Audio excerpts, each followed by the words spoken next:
Hey there guys, I am SonicGhost and welcome back to some more Let's Play Sonic 3 and Knuckles. Last time we went ahead and we took on Flying Battery Zone, and in this episode we're gonna take on Sandopolis Zone. Considered to be by most people probably one of the most tedious and annoying zones in the game. One of the more least favorite areas, and I do have to agree to a certain point.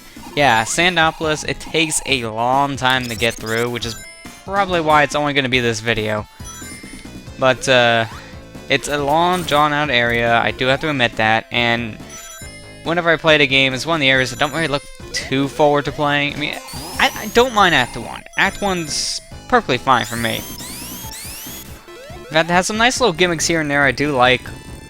Like, for example, the rising sand, where you can jump up the sand, or just have the sand fly you up. It's just by doing nothing. I like that kind of gimmick. That's pretty cool. But Act 2 just drags on. I do have to admit, Act 2 should have been shorter. And we'll see it when we get there, what I mean. But let's go ahead and get this invincibility. And I just recently played a fan hack of Sonic 3 and Knuckles that it's called Sonic 3 Complete. And the game pretty much combines both Sonic and Knuckles like how it was originally going to be released. And it was really well done. And so I played through the whole entire Sonic 3 and Knuckles game just recently today, actually. And, well, you can go ahead and you can select what kind of music you want to have playing in the game. The original Sonic 3 music, the music that played in Sonic and Knuckles for this stuff, and for invincibility, it was different. For the invincibility theme, I had it set for Sonic 3's music, so I had the invincibility going from Sonic 3. And it's different than the invincibility here in Sonic and Knuckles and Sonic 3 and Knuckles, when you combine the two games.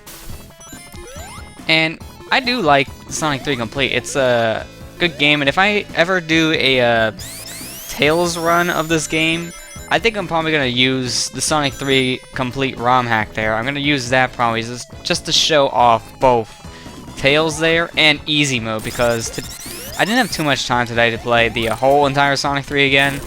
So I played Easy Mode, and pretty much Easy Mode in Sonic 3 Complete, it's kind of like the Easy Mode in Sonic Jam.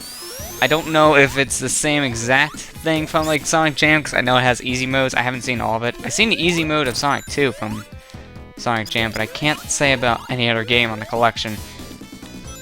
But it's pretty much you play one at the zone, so it's pretty much half the area, and most of the time you're playing Act 2 of the zones. There's only like, I think maybe at the most 3, maybe even 4 zones that had Act 2, well, no, sorry, I'm kind of thinking wrong here. There's like probably 1 or 2, what am I trying to say here? I'm trying to get my thoughts without screwing this up. Okay, there's pretty much only, I think maybe 3, maybe even 4 zones that had you play through Act 1. And the 3 that I'm thinking off of the top of my head is Angel Island, Mushroom Hill, which in that game is still called Mushroom Valley, since that's what it was originally going to be called. Then they changed the name in Sonic and Knuckles. But, yeah, it's those 2 areas, which makes sense because of the story going behind them. And then I remember Lava Reef, that was Act 1 as well. I'm not exactly sure why that was Act 1. It's probably because Act 2 was kind of like a 2-area thing. And Easy Mode, it didn't want to have the second act being the act you actually play. So that would make sense if that's the case. Yeah, it was pretty much it there. It was fun. I did enjoy it, though. I did enjoy the easy mode. It was like, well, yeah, it was easier. Bosses pretty much took like 3 hits and they were dead. In fact, actually, you can cheese through bosses pretty easily by just standing there with Supersonic, and they're dead in like 2 seconds. Speaking of bosses, this one is probably the easiest boss in the game by far. Well, actually, no, scratch that. Flying Battery Act 1 boss, that was easier than this. Because this one, you actually have a legit way of dying if you're super. Because this boss takes a while, it can drain your rings pretty fast because of it. But pretty much for this guy, you have to be careful. Lead him to the sand, and he can either jump in it, or you can knock him in it yourself. Which actually, I find more rewarding just to knock him in. So, you know what, buddy? You jump over my head, and see you later. I don't like you. Get out of here. And there you go, he's dead. We don't get to see him dying, but oh well, you get the point. He is dead. And wow, an extra life? I did not know that was there. I'll take a free life if I can get one. But there you go, that's Act 1 for you. That took us about 5 minutes. I'm actually surprised. It usually only takes me maybe 4 minutes at the most anymore, but oh well. Sandopolis Act 2. It's pretty dark as you see when we first get in here. That's the gimmick of the place, but that's not the only part of the gimmick. Yes, it's gonna be dark, but it's not just darkness they're gonna have.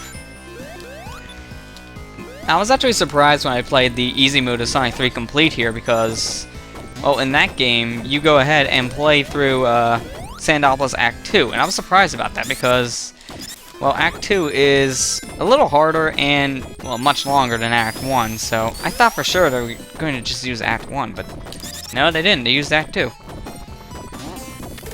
And this is why it's a harder area. That the light gimmick and the ghosts are the two things you gotta deal with. If you let these ghosts appear for too long here, if it's too dark, then those guys will start trying to attack you. You can attack them back to make sure they don't hurt you, but I've actually never had to attack them back. And whoops, I did not mean to go that way. Actually, I want to jump like this again. This sand slide, and there you go. Pretty much, you have to make sure this place is pretty lit. When the place is purely dark, that's when most of those ghosts are going to come out, and then they're going to try to attack you. I never had an instance where the ghosts start attacking me. I got to the point where it's dark enough so those ghosts are all angry and ready to attack, but never to the point where they're actually attacking. I've seen it, though, in other playthroughs, but I never had that happen to me. So I'm going to try to get through here as fast as I can, since this place can take you quite a while to get through. Usually it takes 5 or 6 minutes to get through this act for me anymore.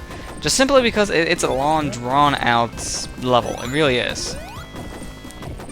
I mean, it's fun to play from time to time, but it takes a long time to get through it, and it's kind of annoying because of that.